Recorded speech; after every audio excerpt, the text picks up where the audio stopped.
C. Joseph Vijay எனும் நான்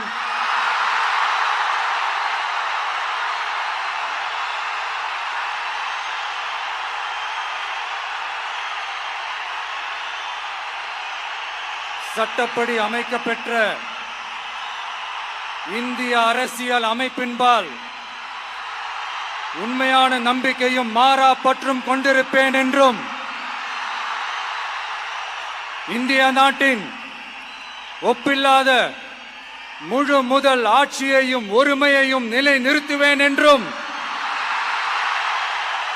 தமிழ்நாட்டு அரசின் முதலமைச்சராக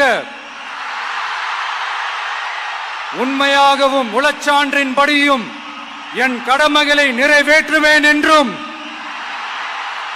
அரசியல் அமைப்பிற்கும் சட்டத்திற்கும் இணங்க அச்சமும் ஒருதலை சார்பும் இன்றி விருப்பு வெறுப்பை விலக்கி பலதரப்பட்ட மக்கள் அனைவருக்கும் நேர்மையானதை செய்வேன் என்றும் ஆண்டவன் மீது ஆணையிட்டு உறுதிமொழிகிறேன்.